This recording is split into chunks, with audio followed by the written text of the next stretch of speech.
Buenas tardes, estamos en una nueva sesión del Instituto de Sociología Política, en el marco de nuestro ciclo de elecciones en el mundo. En esta oportunidad tenemos el análisis de los resultados en Gran Bretaña y Francia, que tuvieron lugar hace escasos días. Para eso tenemos, además de nuestro elenco habitual, algunos invitados especiales que fueron generosamente convocados por acá nuestro compañero Carlos D'Agostino. Y bueno, yo arrancaría sin más, ya que sabemos cuál es el tema y más o menos todos sabemos de qué se trata. Podríamos arrancar por el doctor Perellana, que lo veo que está conectado. Sí, ¿me oyen? Sí, adelante. Perfecto. Bueno, buenas tardes a todos. Hola, Rosendo. ¿Qué tal, Carlos? Acá andamos. Muchas gracias por la invitación. Sé que los minutos son escasos, así que me voy a concentrar en dos o tres temas. En primer lugar, lo que yo quisiera destacar de las elecciones europeas básicamente no es el crecimiento de las derechas, eso ya ha sido todo dicho. Creo que ha habido análisis también muy simplistas, como comparar cosas que son distintas, e incluso dar por concentrado y por homogéneo espacios que no lo son. Lo que estamos viendo, por ejemplo, en España, en el caso de Vox versus Se acabó la fiesta, está mostrando que ahí adentro ese espacio es un espacio que se une cuando choca, pero cuando deja de haber un conflicto se debilita. Lo que sí yo creo que es clave de la elección es el deterioro del motor de la Unión Europea desde la fundación y la firma del Tratado de Roma. Y ese motor no fueron los fundadores, solamente los 5 y los que luego se fueron agregando, sino que hace por lo menos una década el motor está concentrado en Berlín y en París. Eso se ha roto, básicamente por los resultados, sí, pero en particular lo que ha sucedido en Francia. Entonces, respecto a lo que ha sucedido en Francia, me parece que es bueno recordar que ha habido otras cohabitaciones. Esas cohabitaciones se dieron bajo el gobierno de Mitterrand, donde el primer ministro fue Chirac.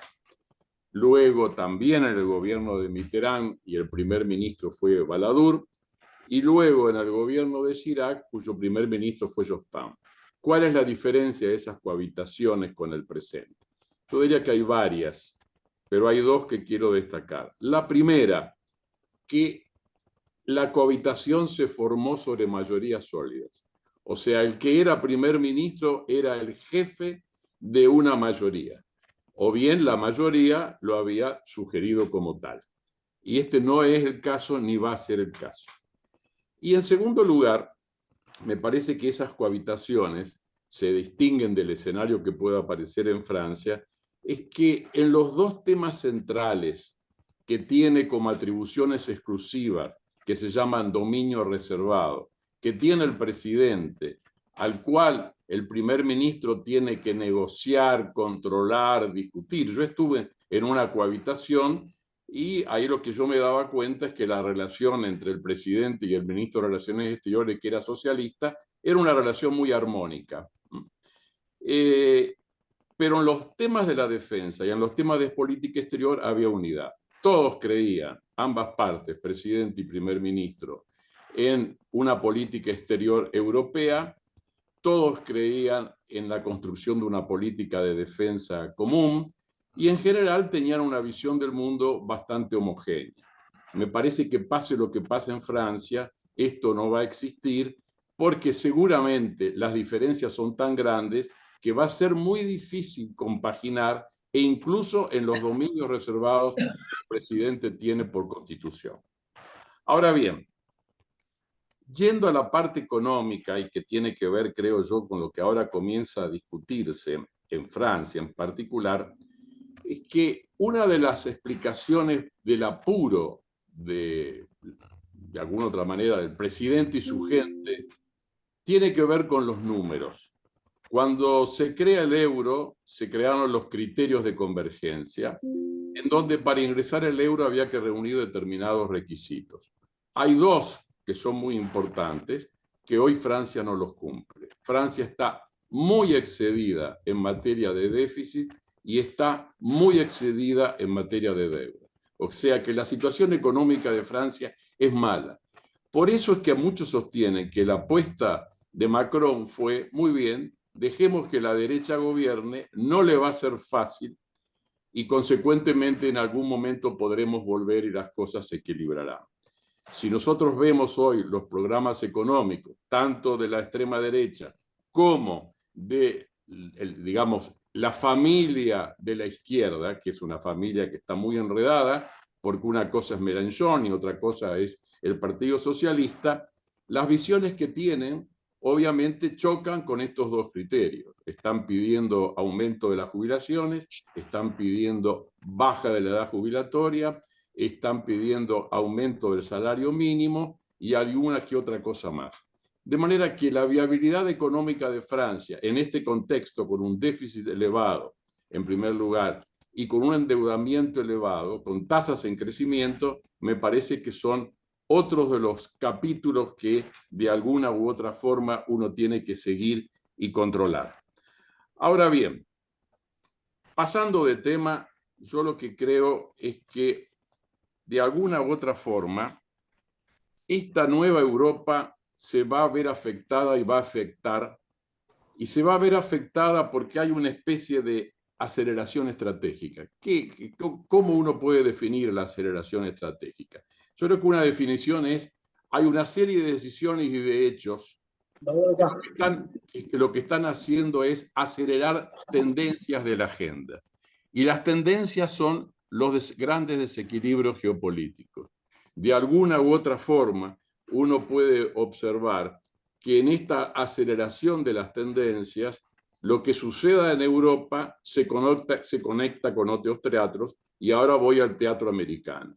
De alguna u otra forma, lo que ha sucedido ayer, que todo hace pensar que la tendencia pro-Trump existía previa a este atentado y ahora se ha consolidado, ahí vamos a entrar en una situación de debilidad muy señalada, y la debilidad se va a expresar básicamente en Ucrania.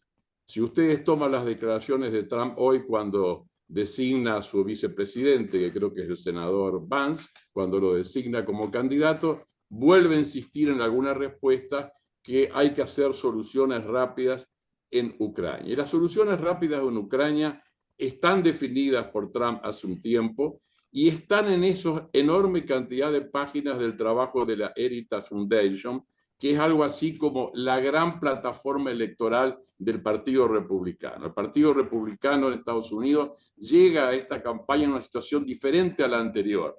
Hay una estructura, hay una serie de equipos y hay definiciones tomadas, cosa que no ocurrió en el anterior gobierno de Trump.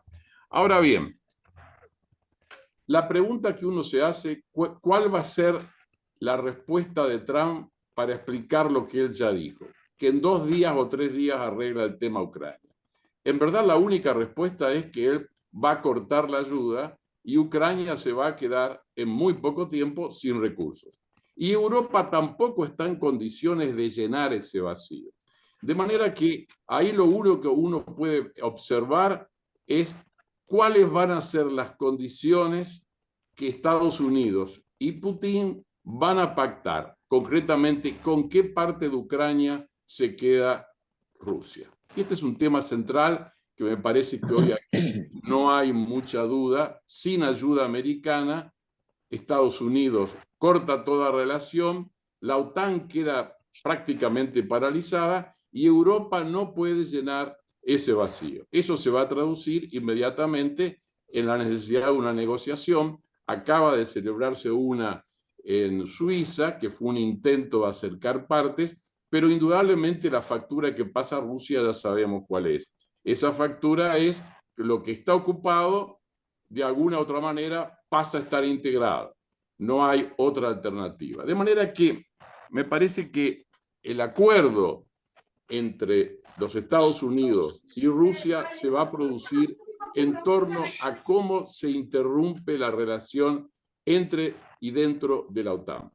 Y acá yo voy al último punto, pues ya que son 10 minutos los que tenemos. ¿Cuál es la conexión con otro teatro? En estos momentos comienza a celebrarse el tercer plenario del Partido Comunista Chino.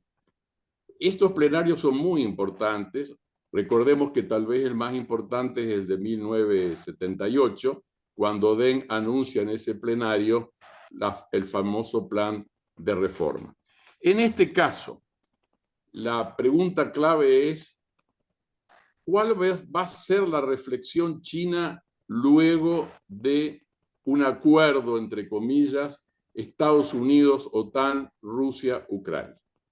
Y aquí hay un punto esencial, y el punto esencial es la declaración entre Putin y Xi hecha en el 2022, en los días que fueron paralelos a la celebración de unas Olimpiadas de invierno en Pekín. En esa reunión, Putin y Xi llegan a una conclusión y definen lo que ellos llaman una amistad sin límites. Todo lo que uno lee dice lo mismo. Cuando esta declaración se produce, ya Xi estaba notificado por Putin que iba a hacer en Ucrania lo que hizo. Ahora, esta amistad sin límites, lo que está centrando y lo que de alguna otra manera canaliza esa amistad sin límites es lo que uno puede definir con algún título, es el capítulo final de la desoccidentalización del mundo. O sea, de alguna otra manera, un nuevo orden internacional en base a nuevas pautas y a nuevas reglas. Entonces, aquí me parece que aparece el segundo gran interrogante. El primero es cómo se negocia esta relación Ucrania-OTAN-Rusia. Y aquí yo pongo el principal interrogante. Si se da en Ucrania el escenario catastrófico, o sea que Putin se queda con aproximadamente un 30% del territorio de Ucrania, más el que ya se había quedado antes, ¿por qué no Xi en esta nueva relación de fuerzas no avanza en su proyecto de reunificación con Taiwán? Yo me parece que ahí está el punto central. Si lo de Ucrania se produce en base a estas nuevas condiciones geopolíticas, en el contexto de una gran aceleración estratégica, ¿habilita o no a China a ensayar algo semejante en Taiwán? Y ahí está el gran interrogante. Nunca ha hablado Trump de Taiwán, vinculándolo a un escenario como el que nosotros estamos describiendo. Pero indudablemente, aplicando el principio de analogía, si Trump está de acuerdo en que los Estados Unidos tienen intereses específicos y que esos intereses específicos conducen a una negociación, cuesta pensar que Trump acepte entrar en una negociación con Moscú y cederle a Moscú territorio, y si hay un escenario de Taiwán, Trump haga o no haga lo mismo. Mi impresión que este es el gran interrogante. ¿Qué pasaría con Taiwán? Y si Xi no se va a ver tentado de alguna otra manera terminar con el viejo sueño de la reunificación china en base a este contexto de una relación de una amistad sin límites. Me parece que esos son algunos de los puntos de una agenda que es nueva, que la vamos a estar viendo en su construcción en estos días y que va a empezar por Ucrania y que luego se va a extender o no hacia el Asia. Hay un punto que tenemos que tener presente. En este conjunto de novedades que tenemos en las últimas 2 semanas, todo el discurso pro expansión de la OTAN que llevó la administración Biden en los últimos 2 años hacia el Asia ha calado muy hondo en China. La preocupación de China es que se otanice la estructura de seguridad americana en el Asia en perjuicio de China.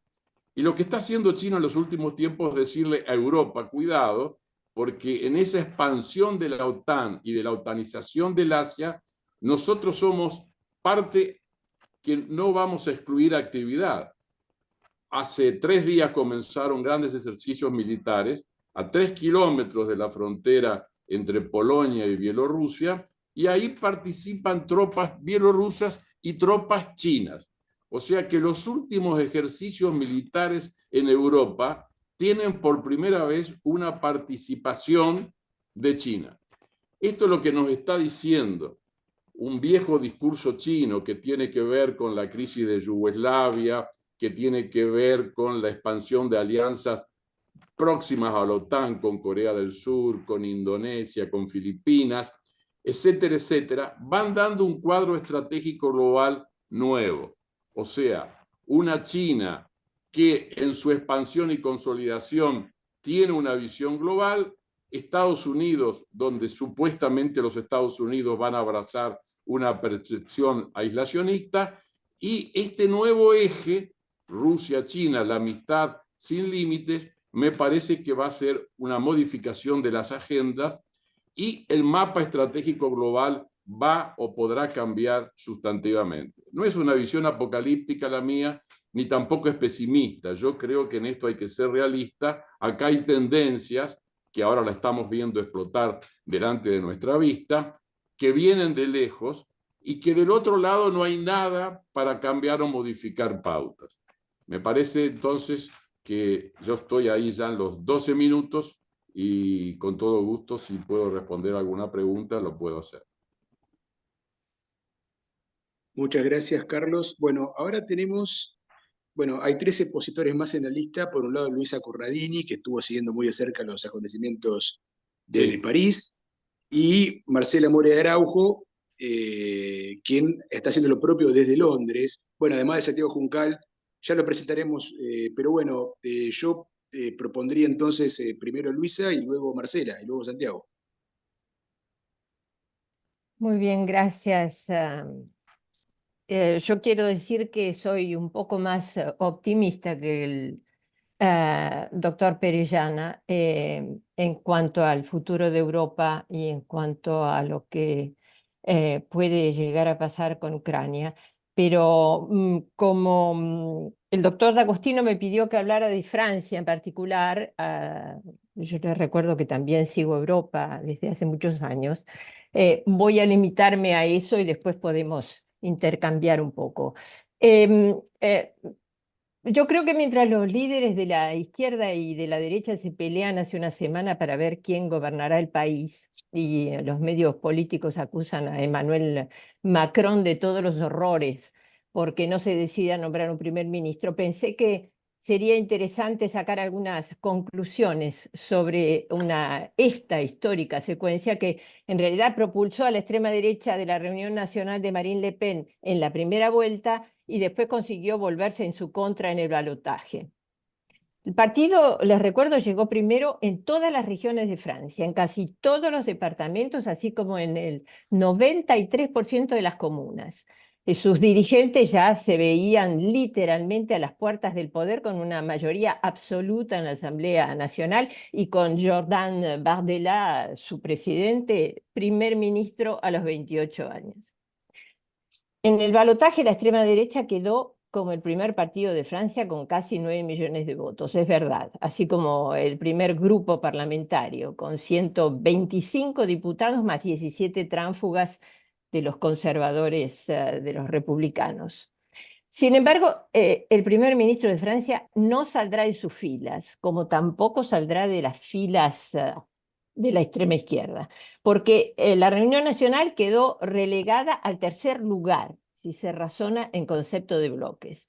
Llegó detrás del nuevo Frente Popular de Izquierda y de Juntos, que es el bloque presidencial, y estos resultados para nosotros los observadores que seguimos día a día la situación, no fue una sorpresa. ¿Por qué? Primero porque la Reunión Nacional pagó el precio de los llamados desistimientos republicanos, es decir, el retiro de aquellos candidatos que en tercera posición se desistieron en beneficio del que llegó segundo y era representante de la izquierda o del bloque presidencial. Primera en 258 de las 501 circunscripciones, la extrema derecha y sus aliados fueron derrotados en 157, es decir, 2/3, debido a los desistimientos. Segunda lección, las consignas de voto funcionan. 72% de los electores que votaron a la izquierda en la primera vuelta votaron por un candidato presidencial en el balotaje. 54% de los que votaron bloque presidencial en la primera vuelta votaron a la izquierda moderada en el balotaje. Pero lo que es más sorprendente todavía es que 43% de los electores del bloque presidencial en la primera vuelta, es decir, los liberales de derecha en realidad, fueron capaces de votar a la extrema izquierda de Jean-Luc Mélenchon en la segunda para obstaculizar el triunfo de Jordan Bardella. La tercera lección es que sin los medios no se gana. Y esto vale tanto para un campo como para el otro.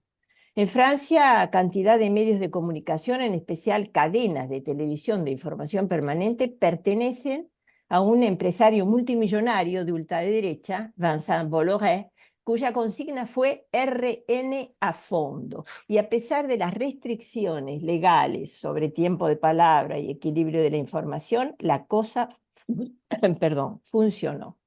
La Reunión Nacional se benefició enormemente en la primera vuelta, pero como el reflejo anti-extrema derecha sigue funcionando en este país, el forcing lanzado entre las dos vueltas por los medios moderados, en particular los medios públicos, también funcionó y ya vemos el resultado. La cuarta lección es que la campaña de la extrema derecha de Le Pen dejó al descubierto lo que todos los analistas sabíamos, que son una catástrofe, que mienten y que prometen lo imposible. En otras palabras, también perdieron porque son incapaces. Prometieron un programa irrealizable de 100.000 millones de euros en un país, como decía el doctor Perellana, que económicamente está pasando por un momento complicado desde la pandemia, y después comenzaron a dar marcha atrás entre las dos vueltas. No vamos a prohibir el velo islámico en el espacio público, no vamos a prohibir el trabajo en el Estado a los binacionales, no vamos a derogar la reforma de la jubilación, no vamos a aumentar el sueldo mínimo, renunciaron en realidad a todo. Entonces, ¿para qué votarlos? Pero además, como sucedió con Marine Le Pen frente a Macron en las últimas dos presidenciales, Jordan Bardella no sabe nada y tampoco quiere saber. En realidad quedó demostrado que es un excelente producto de TikTok. La quinta lección, la participación es fundamental. Y si bien esto es muy difícil de entender para un país como Argentina, porque el voto es obligatorio, lo que sucedió en Francia es que aquellos que no van a votar se movilizan cada vez que se trata de obstaculizar a la extrema derecha. Eso fue lo que sucedió esta vez, con casi 70% de participación en el balotaje, que demostró que 2/3 de los franceses son anti-extrema derecha. Y para terminar, porque yo suelo ser optimista, como digo siempre, es verdad que la extrema derecha gana terreno en Francia, como en todas partes, pero en este país se mantiene entre el 30 y el 35% desde hace mucho tiempo, lo que no quiere decir que la incapacidad de los políticos franceses para dialogar, para hacer compromisos y formar coaliciones de gobierno, como sucede en otros países vecinos del bloque, no termine por abrirles las verdaderas puertas del poder en las próximas presidenciales o en alguna otra elección. Y esto también es una tranquilidad para mí, que sigo a Europa muy de cerca y que soy una fanática de la construcción europea, si se piensa en el bloque. Porque si bien la extrema derecha avanzó considerablemente en las últimas elecciones europeas, el bloque, a pesar de todo lo que diga la prensa anglosajona y los observadores extranjeros que no viven acá, el bloque seguirá gobernado por las mismas corrientes políticas moderadas que lo dirigen hace 40 años, mientras soberanistas, euroescépticos y populistas se siguen peleando entre ellos porque están totalmente divididos. Eso es un resumen de lo que sucede en Francia. En las próximas semanas, por supuesto, veremos lo que va a pasar. Pero yo quería hacer un comentario con respecto a los dominios reservados del presidente Macron. Por empezar, el presidente no tiene la obligación, según la Constitución, de nombrar al partido que llegó primero, no tiene la obligación de nombrar en un tiempo determinado, no tiene la obligación de nombrar un color determinado. Ha decidido que los socialistas, que son un bloque en este momento, perdón, que el bloque de izquierda, el Nuevo Frente Popular, proponga candidatos, pero de todas maneras Macron ya advirtió que no va a gobernar, ni con la extrema derecha ni con la extrema izquierda. ¿Qué quiere decir esto? Quiere decir que habrá seguramente una cohabitación en la cual el presidente y la persona, el futuro primer ministro, tendrán que decidir sobre un programa mínimo, pero moderado. Y Macron tiene todas las intenciones, porque ya lo dijo, de seguir ejerciendo su autoridad en los dominios reservados, es decir, en la defensa y en las relaciones exteriores. Y además tiene derecho a veto, o sea que él conserva absolutamente todas sus capacidades. Y con respecto a Rusia, yo quisiera recordar que Rusia es un gigante con los pies de barro, cuyo PIB es el mismo que España. En consecuencia, entre las sanciones, que muchos dicen que no funcionan, pero que realmente están funcionando, y, y su situación económica complicada, tampoco tiene demasiado para imponer por el momento. Con respecto a Estados Unidos, yo todavía tengo la esperanza de que Donald Trump no gane las elecciones, pero eso ya es una apuesta. Muchas gracias. Muchas gracias, Luisa. Bueno, ahora correspondería Marcela Mora de Araujo, que está focalizada en Londres. Hay un comentario barra pregunta por chat de Gabriel Puricelli, pero yo diría, Gabriel, que una vez que termine Santiago Juncal, tome la palabra a vos. Y ahora, bueno, sigue Marcela Mora de Araujo y luego Santiago Juncal. Bueno, muchas gracias por esta invitación. Yo estoy fuera de mi ámbito con ustedes porque lo mío no es la política, si bien vivo acá en Londres hace más de 40 años y por supuesto seguí todo el proceso, bueno, de post-Brexit desde ya y de estos últimos años como periodista en parte y como residente y ciudadana afectada, porque lo que pasó en Inglaterra en estos últimos años ha tenido un impacto en la vida cotidiana, real de la gente, mucho más, digamos, que por ahí otras cuestiones políticas. Me parece que hay algo muy interesante en lo que pasó en estas elecciones, en el que, como saben, ganó el laborismo una mayoría contundente de asientos en el Parlamento. El laborismo es tradicionalmente, si se quiere, la izquierda, pero el laborismo que ganó en esta ocasión está bastante a la derecha de lo que sería la izquierda activista o el progresismo activista, como se lo está llamando ahora en los estudios granulares, digamos, de quiénes están apoyando a quién. Lo llaman acá un landslide, que es como una barrida de un triunfo contundente, pero loveless, sin amor, porque Keir Starmer es muy poco popular y la gente lo votó un poco a regañadientes. Queda clarísimo, sobre todo cada vez, hoy mismo salieron nuevos informes, estadísticas muy detalladas que hacen entre el Financial Times y los centros de estudios. Queda clarísimo que la gente votó en contra del gobierno que estaba, en contra de los conservadores, más allá de ninguna postura ideológica.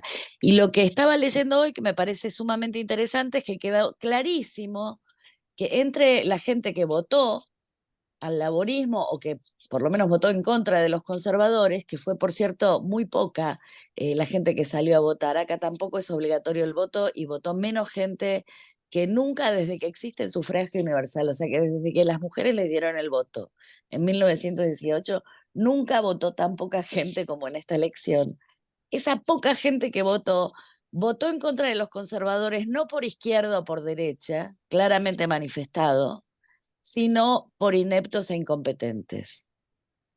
Y esa incompetencia y esa ineptitud se refleja en distintos temas, entre los que la caída del servicio de salud pública, que es el orgullo nacional, figura primero, y la falta de control de la inmigración figura muy alto también, segundo o tercero según las encuestas. Pero, o sea, la falta de eficiencia en el tema de la salud y los inmigrantes son los grandes temas que preocupan a la población. Y no es por izquierda o por derecha.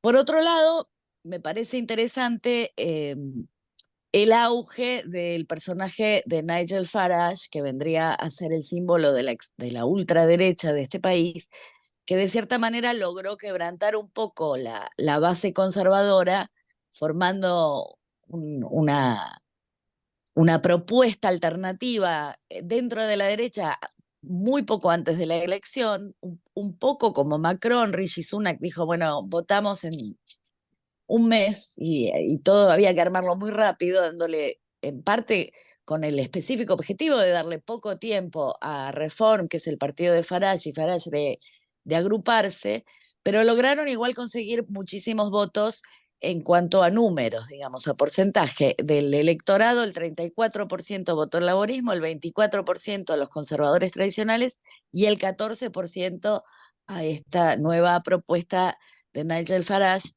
que tiene una retórica súper antimigratoria, bastante pro-Putin en cuanto al tema de Ucrania y desde ya anti la expansión de la OTAN y demás, pero por el sistema de que no es proporcional de votos en Inglaterra, este gran porcentaje de votos individuales no se refleja en asientos en el Parlamento.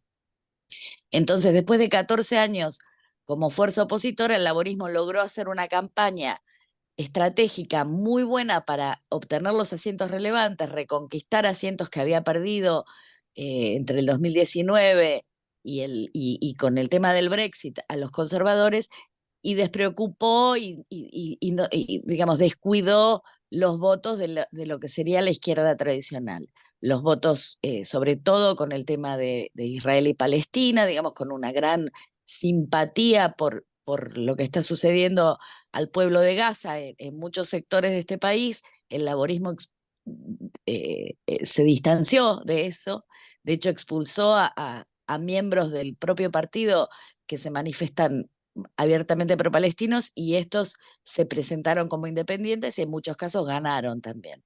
Pero me parece que el auge de Farage, que si bien no se tradujo a asientos en el Parlamento, sí demuestra una simpatía del pueblo, digamos, por una retórica que en Francia vimos, si bien parecía que agarraba ímpetu, como describió maravillosamente Luis ahora, la gente salió a votar en contra de que eso suceda. En Inglaterra yo creo que, sobre todo post-Brexit, se está afianzando esa simpatía. Todavía no salieron a votarlo en masa, pero la retórica de los valores que representan está muy presente. Y por último, otra cosa que leí hoy en un estudio muy interesante de la Universidad de Loughborough, que también se publicó en estos días, es el impacto de los medios y la cobertura de los medios a los distintos candidatos. Y en los que ellos ven que en las 2 semanas previas a las elecciones, Nigel Farage obtuvo muchísima más cobertura, él solo, que todos los demás candidatos como candidato individual, ¿no?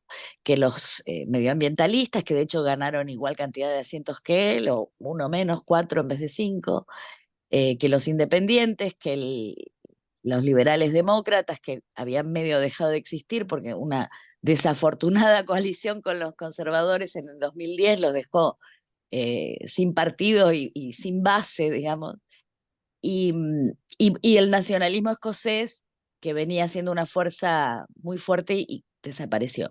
Ahora, que los medios elijan darle más cobertura al personaje tiktokero, provocador y, digamos, choqueante, que no viene de la política tradicional, este personaje que estamos viendo una y otra vez alrededor del mundo, me parece también interesante. Pero lo que no veo, esos son los medios tradicionales, digamos, televisión y prensa escrita. El auge del TikTok y de las otras vías, yo veo entre los jóvenes, a los que les gusta Farage, a los que les gusta digamos, no sé cómo se diría en castellano, el movimiento anti-woke, digamos que están hartos del progresismo, de la inclusión, de darle una oportunidad a los de otra raza, a las mujeres, a los de otra religión. Esa fascinación de la juventud, sobre todo la juventud masculina, no consumen el noticiero de la BBC, consumen TikTok y otras cosas. Y eso todavía no lo veo analizado, estudiado en detalle para saber por qué es que esta llamada ultraderecha, que quizás al final no sea tan de derecha, porque estamos en esta especie de círculo en el que los extremos se unen, ¿por qué llegan los algoritmos y los TikToks de derecha a los chicos jóvenes más que la extrema izquierda, que de hecho ha como desaparecido del discurso público casi completamente? Estos progresivos activistas que son el voto que más perdió el laborismo y que al final no afectó en nada, porque quizás ni siquiera salieron tanto a votar. Me parece un tiempo fascinante, interesante.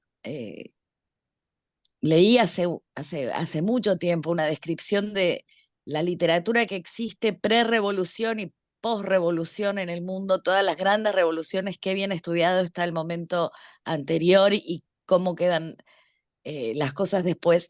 Y hay poca narrativa del durante la revolución. ¿Qué pasa durante la revolución? Las estructuras existentes caen antes de que surjan nuevas y hay una especie de caos. Y siento que estamos viviendo eso de una manera muy concreta y evidente. Eh, no sé si es pesimismo, optimismo o esperanza lo que hay que tener. Me parece que va a haber un nuevo orden y que va a haber, bueno, por supuesto que Ucrania y Rusia va a terminar cuando se negocie una solución, como todas las guerras terminan cuando se negocia. El tema es quién va a negociar y con quién. Y en ese sentido, Trump, Farage, que tiene una postura, no sé si pro Putin en sí, pero pro no gastemos más plata en este problema ucraniano. O Israel y Palestina, que por supuesto es un tema súper candente ahora. En Inglaterra se habla mucho de volver a la conscripción obligatoria, de aumentar el presupuesto de defensa, de prepararse para un tiempo preguerra. De hecho, el discurso del gobierno que acaba de salir era: no existe más la posguerra, estamos en la preguerra. Pero cuando Rishi Sunak hizo un tema de campaña, la conscripción obligatoria de los chicos entre 18 y 20 años, su popularidad bajó increíblemente, casi que no sé si no le costó las elecciones. Por lo tanto, todavía, como en Francia, hay ciertas cosas que la población dice no, no con el voto, pero con los indicios de popularidad. La gente joven está fascinada con un discurso bastante violento e intolerante, pero no está dispuesta a ir al frente a pelear. Y eso me parece que es esperanzador. Bueno, muchas gracias, Marcela. Bueno, ahora es el turno de Santiago Juncal, quien es investigador de la Universidad General Sarmiento. Adelante, Santiago. Bueno, muchas gracias, Julio. Muchas gracias a todos y todas por la invitación. ¿Se escucha bien, no? ¿Ningún problema? Bien. Bueno, creo que estas instancias son muy enriquecedoras, así que agradezco definitivamente la invitación a participar.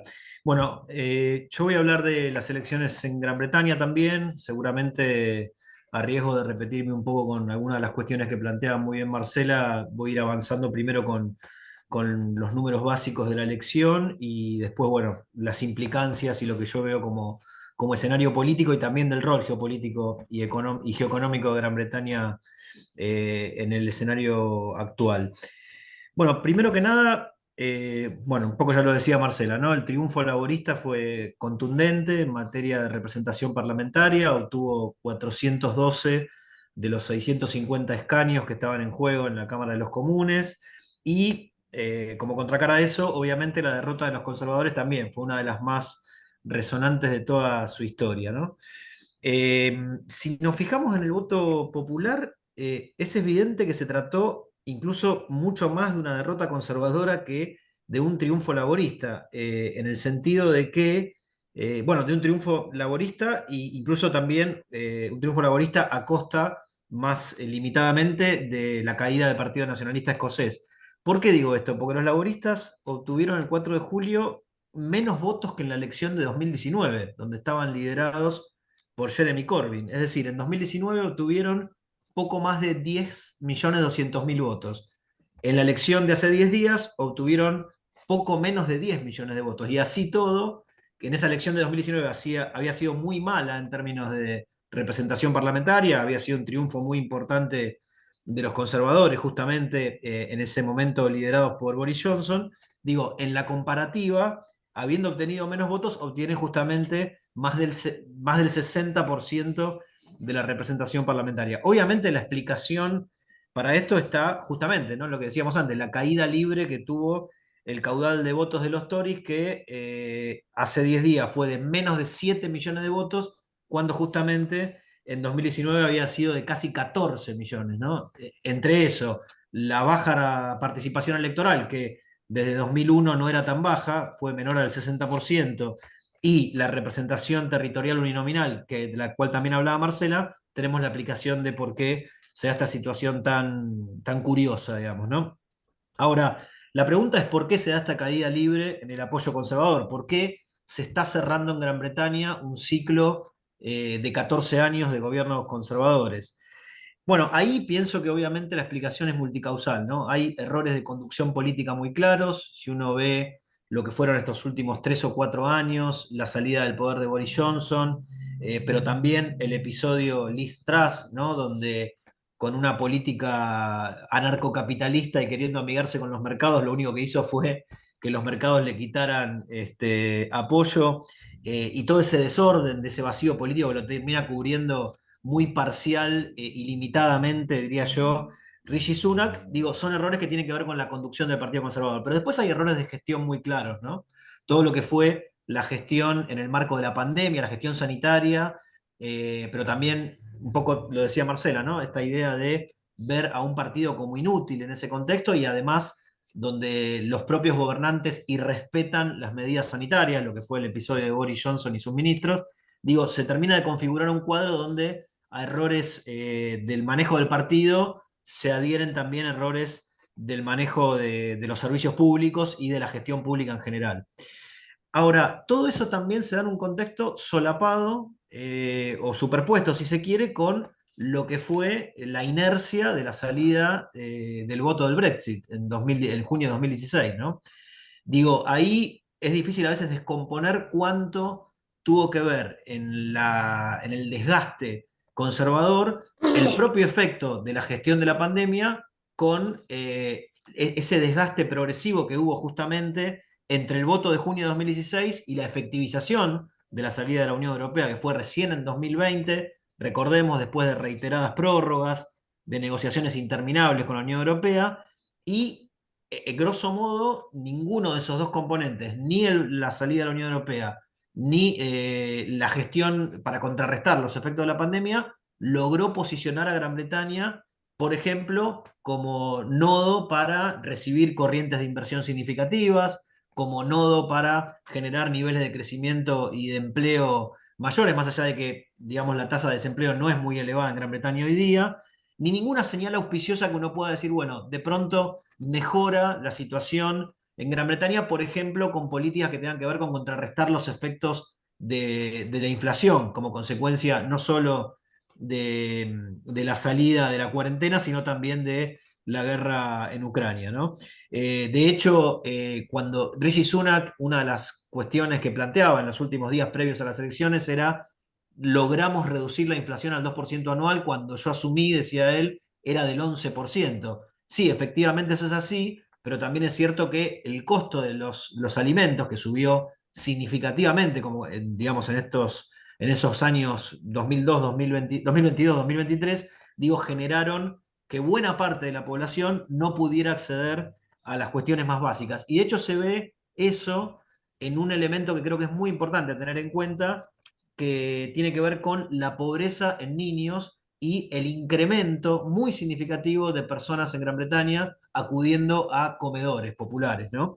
El tema de la pobreza en niños, Gran Bretaña tiene de las peores cifras de los 35 países más ricos del mundo medidos por UNICEF. Es decir, ha tenido la peor dinámica entre 2014 y 2021 en ese sentido, en cómo se movió la pobreza infantil. Y de hecho es algo que buena parte de la oposición le venía reclamando, perdón, justamente al gobierno conservador en los últimos meses, en las intervenciones en el Parlamento. Entonces, digo, ahí me parece que hay un desafío que tiene el gobierno laborista de Keir Starmer, que coincido plenamente con Marcela, no despierta ningún tipo de pasión grande, hay un gran voto en contra justamente de la gestión conservadora, más que en favor del laborismo en sí, y también vinculado a cómo en todo caso pretende vincularse justamente Gran Bretaña de ahora en más con la Unión Europea, creo que hay un tema que no es menor, que es justamente los límites estructurales que le impone de ahora en más el Brexit a ese intento de acercamiento que el propio Starmer, en el marco de lo que fue la campaña electoral, planteó como necesario para volver a acercarse a la Unión. O sea, ¿qué contenido, qué naturaleza y alcance va a tener en última instancia ese acuerdo si hay límites que justamente fueron impuestos por un proceso que generó todo ese desgaste? Efectivamente, David Lammy, el que ya es en realidad, perdón, el canciller británico, el ministro de Relaciones Exteriores británico, planteó en un artículo que publicó en Foreign Affairs en abril que uno de las prioridades de política exterior de Gran Bretaña y del laborismo en el gobierno, si llegaban, iba a ser justamente la seguridad europea y que un acuerdo de defensa con Alemania, similar al que Gran Bretaña ya tiene con Francia, también era uno de los elementos que pensaba llevar a cabo en ese sentido. Básicamente lo que planteaba ahí era que una nueva asociación geopolítica entre la Unión Europea y Gran Bretaña era uno de los pilares de lo que iba a ser la política exterior británica. Ahora bien, de vuelta, ¿en qué términos se va a dar teniendo en cuenta el lastre que significó esa salida previa de la Unión Europea? Para mí es un interrogante muy grande, como también lo es, en todo caso, buena parte de las cuestiones de esta cuestión la marcaba el propio Lamy en ese artículo, cómo acercarse al sur global. O sea, el relativo aislamiento que significó para Gran Bretaña salir del Brexit, que incluyó el hecho de que pasara a tener centros financieros en competencia con Londres, cuando históricamente si hay algo que ha marcado la competitividad económica de Gran Bretaña ha sido justamente ser uno de los centros financieros a escala global por excelencia. Digo, tras el Brexit pasó esto, pasó a tener competencia dentro de ciertos centros en la Unión Europea. En ese contexto, digo, ¿cómo va Gran Bretaña a pretender tener una relación diferente con el sur global cuando, como sabemos, en los últimos años, digo, ha habido, por ejemplo, para con China, una relación bastante oscilante de parte de Gran Bretaña? Bueno, eso es otro desafío, me parece bastante importante y no queda claro cómo geoeconómica y geopolíticamente va a tener algo para ofrecer en materia de revalidar un rol que evidentemente ha perdido hace muchos años. Me parece que ahí hay un tema importante y después, bueno, cómo va a revertir todo el lastre de lo que fueron los recortes presupuestarios en su momento del gobierno de Cameron, pero también después la consagración de desigualdades que hubo en todo este periodo. Porque si uno lo mira más en perspectiva histórica, los últimos 40, 50 años, puede decir que, me parece a mí, ¿no? Que Margaret Thatcher significó para Gran Bretaña, esos 11 años que van entre el 79 y el 90, un cambio de forma de Estado hacia el neoliberalismo en el marco de tendencias que, por supuesto, tenían que ver con cuestiones globales. Pero si algo significaron estos 14 años de conservadurismo en su lugar, fue la consagración, en todo caso, de todas esas, de todo ese programa neoliberal que en el medio, por otro lado, Tony Blair, en el marco del laborismo, nunca dejó de lado, ¿no? Sino que en todo caso dio continuidad a eso. Bueno, no en vano la famosa frase que se le atribuye a Thatcher de que Tony Blair era el mejor triunfo que habían conseguido los conservadores, ¿no? Es decir, que puede haber llevado a cabo la continuidad de las políticas que había llevado a cabo previamente el thatcherismo. En ese sentido, me parece que hay grandes desafíos y más allá del triunfo arrollador en términos de lugares parlamentarios importantes para el laborismo, digo, hay un gran desafío para revertir todo ese legado que obviamente es de décadas, por lo que me parece, creo que vale la pena ver. Muchas gracias, Santiago. Bueno, Gabriel Puricelli estaba también en la lista y después no tenemos más agenda, así que somos varios y queda abierta el micrófono para hacer comentarios, preguntas a los que ya expusieron. Gabriel.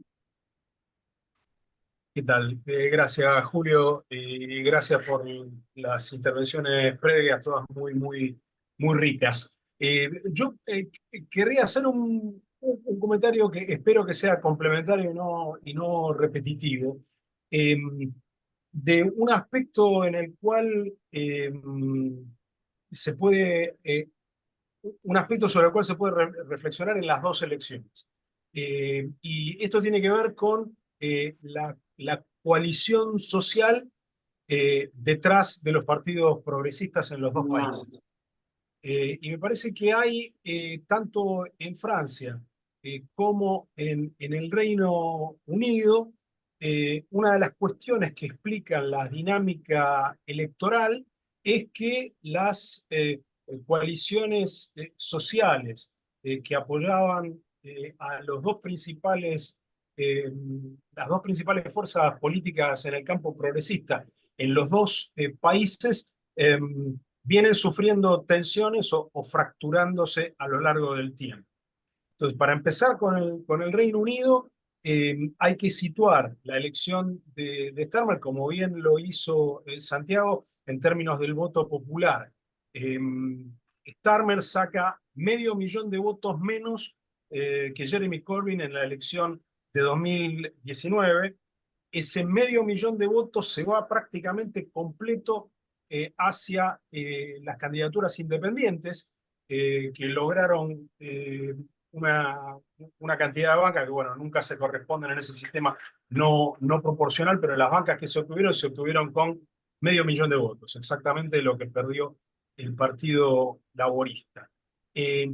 Por el otro lado, también, siguiendo con el análisis del voto popular, hay que tener muy en cuenta que los verdes, que se sitúan claramente en el campo progresista en el Reino Unido, triplicaron el número de votos.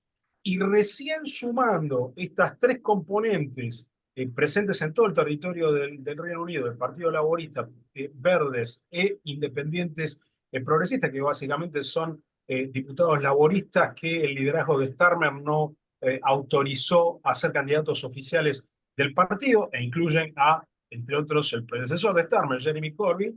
Recién sumando esos tres sectores, llegamos al 40% de los votos. Y 40% de los votos es básicamente el nivel histórico de votación que tuvo el Partido Laborista en el Reino Unido, tanto ganando como perdiendo elecciones. Porque, como se vio en esta elección, el triunfo es más bien efecto del sistema de asignación de bancas en el Parlamento que tiene el Reino Unido, y no tanto de un cambio de humor social ni cosa por el estilo. Y en este sentido, la coalición que durante prácticamente 80 años el Partido Laborista logró mantener unida, prácticamente desde la creación del partido hasta el gobierno de Tony Blair, es una coalición que después del gobierno de Tony Blair sufre fracturas muy significativas, que a veces logra recombinarse. La última vez que el partido sacó 40% de los votos fue para perder la elección en que Jeremy Corbyn fue candidato por primera vez. Jeremy Corbyn hace ganar al Partido Laborista respecto de la elección de Ed Miliband el 10% del voto popular, así todo pierde las elecciones. El liderazgo de Corbyn se desgasta, y efectivamente el propio Corbyn en la elección siguiente pierde 8% de los votos. Pero en esa elección la suma del campo progresista no llegaba a sumar en el voto popular este 40% que históricamente acompañó al Partido Laborista. Y en esta elección sí, si miramos eso, nos encontramos con que el campo progresista en el Reino Unido sumó alrededor del 40% del voto popular. A esto hay que agregarle además que todas las expresiones de los distintos nacionalismos que son fuertes en Gales, en Escocia y en Irlanda del Norte, son expresiones nacionalistas progresistas, lo cual hace que en el clivaje izquierda-derecha podrían ser sumados al campo del progresismo, pero evidentemente el clivaje predominante allí no es el de izquierda-derecha, sino el que opone la unidad del Reino Unido a las aspiraciones independentista. Entonces yo creo que esto es como un elemento complementario que me parece que es interesante agregar, porque efectivamente el triunfo de Starmer no indica un giro a la izquierda en el Reino Unido. Sí hay un giro a la izquierda o una manifestación más de izquierda del electorado cuando uno mira el total agregado del voto popular, pero básicamente Starmer lo que logra hacer es mantener el voto que tuvo Corbyn en la elección anterior y siguiendo muy al pie de la letra el análisis post-mortem que se hizo de la elección anterior, de la elección del 2019, el Partido Laborista esta vez tuvo una campaña mucho más eficiente en términos de asignación de recursos a los lugares donde había que ganar bancas. Porque efectivamente en el 2019, uno de las más importantes críticas que se hizo en el análisis que referentes del partido y de los sindicatos se encargaron de hacer de la derrota de Corbyn ese año, se señalaba que las bancas que el partido podría haber obtenido si hubiera asignado correctamente recursos eran como 30 más. Bueno, con Starmer no se perdió ninguna de esas bancas porque la campaña electoral fue mucho más profesional y siguió muy al pie de la letra las indicaciones de ese análisis post-mortem y por supuesto el otro factor, lo señalaron tanto Marcela como Santiago, es la división del voto conservador. Es decir, mientras el Partido Laborista no ha logrado recomponer la coalición social que históricamente le permitía tener el 40%, y hoy ese 40% se ve representado tanto por el Partido Laborista como por los Verdes, como por las candidaturas independientes, la coalición conservadora se partió prácticamente al medio y el efecto del sistema electoral hizo el rey. Perdón si me estoy extendiendo, trato de ser más breve con Francia, pero hay un factor parecido allí también. El Partido Socialista en Francia era hasta la elección de François Mitterrand en 1981, era la fuerza minoritaria en el campo de la izquierda francesa. El principal partido de la izquierda francesa hasta el 81 era el Partido Comunista. Mitterrand logra revertir esta ecuación en el campo de la izquierda francesa con la refundación del partido que ni siquiera se llamaba Partido Socialista, hasta 1972, cuando hace su congreso en Épinay, sino que era la sección francesa de la Internacional Obrera. Cuando Mitterrand hace esta operación, logra abrazar a grupos tanto a la izquierda como a la derecha de esa vieja LASFIO, que era la sigla del Partido Socialista hasta el 72, y es con esa nueva coalición que se transforma en una fuerza predominante que de alguna manera sanciona junto a elementos sociales que hoy se ven con el cordón rojo del norte de Francia transformado en un cordón negro, se combinan para sancionar la declinación definitiva del Partido Comunista. Esa coalición que se sostuvo muy sólidamente durante los 14 años en el gobierno de Mitterrand, se fue desgranando a lo largo del tiempo y estalló definitivamente por el efecto combinado de la mala gestión presidencial de François Hollande y por la traición del ministro de Economía que Hollande había convocado a su gobierno, nada más y nada menos que Emmanuel Macron. Esa coalición no logra reconstituirse, no encuentra una configuración que le permita reconstituirse y lleva al Partido Socialista a lo que pareció hasta hace pocos meses una declinación definitiva. La reunificación del conjunto de la izquierda, que hoy es mucho más diversa de lo que era cuando Mitterrand lanzó la reunificación socialista en el 72 y cuando lanzó la izquierda unida para ganar las elecciones en el 81, encontró en la NUPES, en la anterior elección parlamentaria, y en el nuevo Frente Popular, en esta elección, un momento de coagulación que permite volver a unificar una coalición política significativa, que ha sido muy eficaz en términos de maximizar la obtención de bancas en esta última elección, pero también permite la reconstitución del Partido Socialista como una figura, como una fuerza gravitante. Y ahí, y esto es lo último que digo, sin pretender ser exhaustivo con esto, pero en mérito a la brevedad, el comentario que hacía en el chat a la intervención de Luisa, cuando se refería a Jean-Luc Mélenchon como extrema izquierda. Yo acá más bien propondría una cuestión que, independientemente de la calificación que podamos hacer de Mélenchon como líder, o la calificación que le quepa a su persona, lo que el nuevo Frente Popular logra representar es a lo que en Francia llaman el peuple de gauche, ¿no? El pueblo de izquierda.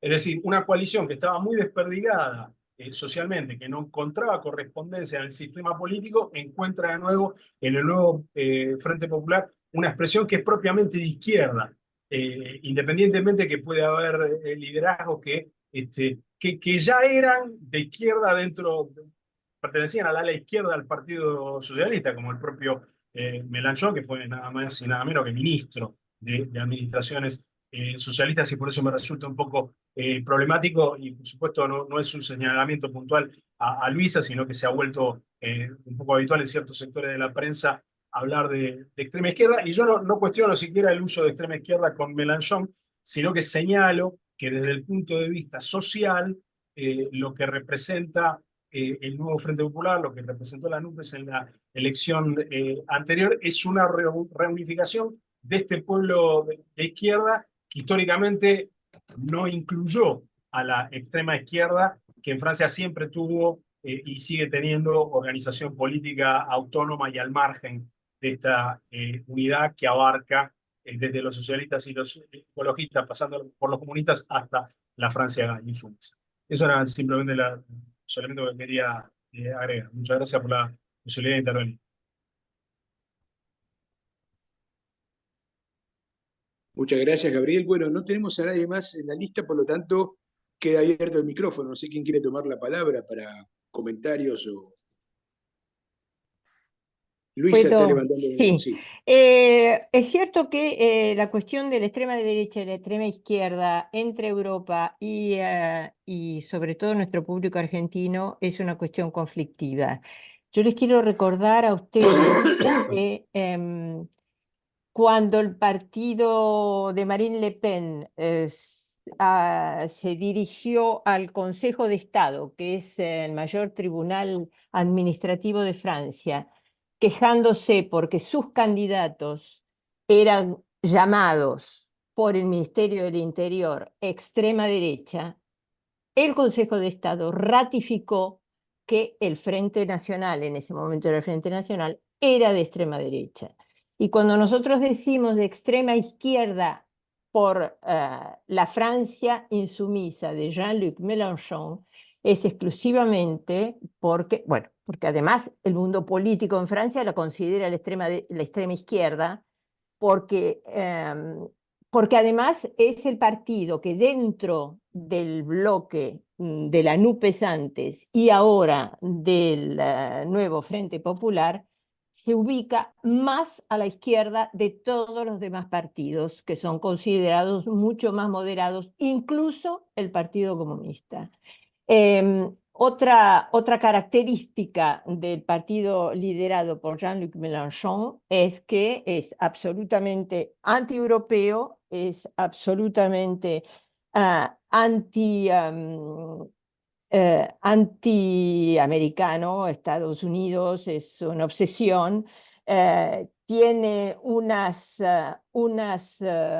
relaciones carnales con los regímenes de Venezuela durante muchos años e incluso es muy pro-Putin. En consecuencia, se ha transformado, lo voy a decir brutalmente, en el espantapájaros de toda solución política en Francia después de las elecciones e incluso antes. Y es tan así que prácticamente el bloque de izquierda que consiguió efectivamente tan buenos resultados, porque llegaron primeros en las elecciones legislativas, en las elecciones, está a punto de fracturarse sencillamente porque el partido de Jean-Luc Mélenchon no consigue adoptar una actitud prudente con respecto a la necesidad de nombrar un candidato a primer ministro que salga de las filas de la izquierda. Hay un sector del socialismo que hizo una excelente elección para las elecciones europeas, dirigido por un joven que se llama Glucksmann, que es el hijo de el célebre nuevo filósofo. Rafael Glucksmann ha dicho desde el primer día que él no puede trabajar con la Francia sumisa por sus posiciones absolutamente radicales y sobre todo totalmente antieuropeas. En consecuencia, es bastante probable, y eso es lo que espera gran cantidad de gente de la izquierda en Francia, que el partido de Jean-Luc Mélenchon termine siendo excluido del sector de la izquierda en el caso de que un candidato de ese sector surja de las filas de la izquierda. Muchas gracias. Tenemos 7 minutos más porque tenemos que terminar la actividad 19:45. No sé quién más quiere tomar la palabra, somos varios y sé que hay más de uno que tiene ganas de intervenir.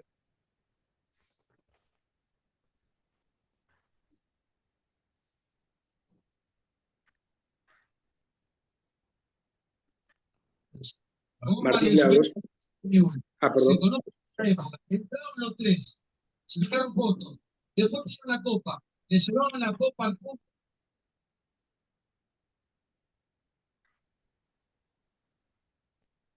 Martín Lagos. No, número uno, les agradezco a todos, he aprendido un montón. Solamente quería preguntar a alguien de los presentes o de los que han hablado si tienen una opinión, aunque sea breve, del caso de Italia.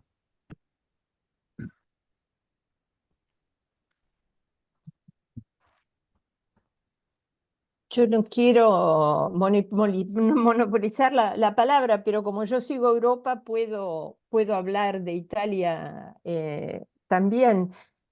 No sé a qué se refiere Martín con respecto al caso Italia. ¿Qué es lo que...? Bueno, digamos el caso general, es decir, nosotros tenemos desde aquí de Buenos Aires una idea de lo que es Giorgia Meloni, de cómo llegó al poder y cómo gobierna, de alguna manera cómo al gobernar ha moderado sus posiciones, las que eran propias de la campaña electoral. Pero quería saber nomás si esto está igual o cómo se engloba dentro de la situación de Europa. Bueno, dentro de la situación de Europa es cierto, usted tiene toda la razón del mundo, que Giorgia Meloni se ha mostrado definitivamente pro-europea, pro-atlantista y pro-OTAN. Por esa misma razón, ella pertenece dentro del Parlamento Europeo a un grupo que se llama los conservadores y reformistas europeos, que son, digamos, dentro de la extrema derecha, los más moderados y los más pro-occidentales y los más pro-europeos. Contrariamente al otro grupo que está en este momento organizado por el primer ministro húngaro Orbán, y en el cual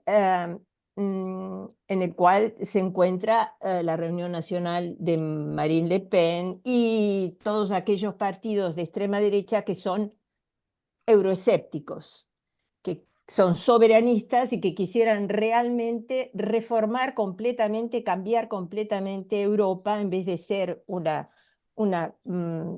construcción europea, una federación de estados. Ellos querrían realmente transformarlo en una Europa de naciones, cada uno con sus soberanías particulares, un sector, un espacio económico.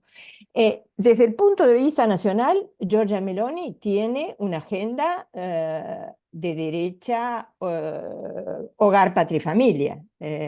Además tiene una coalición muy complicada porque a su derecha, a la derecha de su propio partido, Fratelli d'Italia, lo tiene a Matteo Salvini, que precisamente forma parte de este grupo en el Parlamento Europeo, que es mucho más radical que ella y que es anti-europeo. Pero, como sucede en todas estas cosas, digamos que si dentro del panorama de la extrema derecha europea, Giorgia Meloni podría ser considerada una moderada, también tenemos que tener en cuenta que está en contra de todo lo que sea avance social, por ejemplo, el matrimonio para todos, por ejemplo, el aborto, por ejemplo, ha terminado con el ingreso mínimo, es decir, no se llama ingreso mínimo en Italia, es aquel ingreso que se le da a la gente que no puede seguir el ritmo, que no puede seguir el tren. Eso Giorgia Meloni lo suspendió. Es decir, es una ayuda social que Giorgia Meloni, lo que acá se llama en Francia el ingreso mínimo de inserción social. Bueno, en Italia Giorgia Meloni lo suspendió. Es decir, que desde el punto de vista social está mucho más a la derecha de lo que podría estar desde el punto de vista político y europeo. Pero los italianos hasta el momento siguen votándola y lo vemos en los resultados en las recientes elecciones europeas. Fue la líder europea que más se consolidó en las elecciones. Muchas gracias, Luisa. Ahí, bueno, Gabriel Pulicelli está enviando unos mensajes al respecto también en el chat. Rosendo, ¿una palabra de cierre?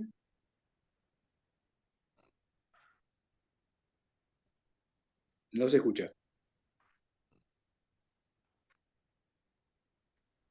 Me parecieron muy interesantes las cinco exposiciones. Yo coincido plenamente con lo que dijo Carlos Perellana, desoccidentalización del mundo. Más allá, llámese lo geopolítico, este es el tema de fondo y eso nos obliga a pensar. La cumbre de la Organización de Cooperación de Shanghái, una semana antes de la cumbre de la OTAN, la visita de Modi a Putin, prácticamente en paralelo con la reunión de la OTAN y la respuesta del gobierno chino al documento de la OTAN. Una realidad. De lo que dijo Luisa, perfectamente para mí, podemos ser optimistas respecto a la sobrevivencia, subsistencia, continuidad del modelo europeo. Lo que pasa, y lo vinculo a lo que dijo Carlos, que ese modelo hoy la Europa no lo puede plantear con un modelo universal. Es su modelo en un mundo que ha cambiado y no plantear como modelo universal. Marcela Morea Araujo, ¿no es cierto? Puso un tema. La disposición de la gente para ir a pelear por su país desde el punto de vista bélico, ¿no es cierto? Europa es la región del mundo menos, ¿no es cierto?, dispuesta a hacerlo, la gente. Cosa que he estudiado bien Marita Carballo, que está acá. En este punto, las tres potencias militares más importantes de Occidente, Estados Unidos, el Reino Unido y Francia, bueno, dos de las tres tuvieron las elecciones y Estados Unidos va camino de tenerlas. Yo diría, Ucrania no define las elecciones, es un ingrediente más dentro, como puede ser la migración, la inseguridad, la economía, etc. Pero lo que sí es claro, que los gobiernos que han estado más comprometidos con la guerra de Ucrania, dos han sido derrotados y otro a lo mejor va a ser derrotado. Respecto a Santiago Juncal, yo creo que él introdujo un aspecto del análisis que yo creo que es importante. El porcentaje y la banca. La divergencia entre el porcentaje y las bancas, donde claro, el tema acá me parece a mí clave, es la despolarización de los sistemas de partidos. Despolarización.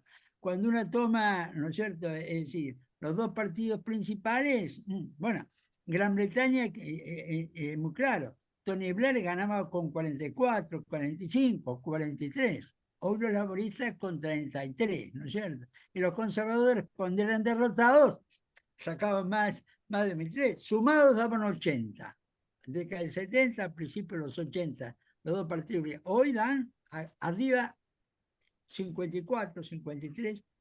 Ahora, eso transforma mucho el tema de la banca, ¿no es cierto? Porque baja el umbral para acceder a una banca. Bueno, y Francia, yo creo lo mismo también, lo estamos viendo, se ha transformado en una política de tres fuerzas, ¿no es cierto?, con fuerzas que no están en el primer martel, y ahí creo que eso es la cuestión, a ver, el cambio más importante en el funcionamiento de la política europea. La política se despolariza en lo electoral, se polariza en lo ideológico, aunque esto parecía contrario. Bueno, muchas gracias a todos por las exposiciones realmente muy buenas y a todos ustedes por la presencia. Nos vemos. Hasta luego. Gracias. Chao.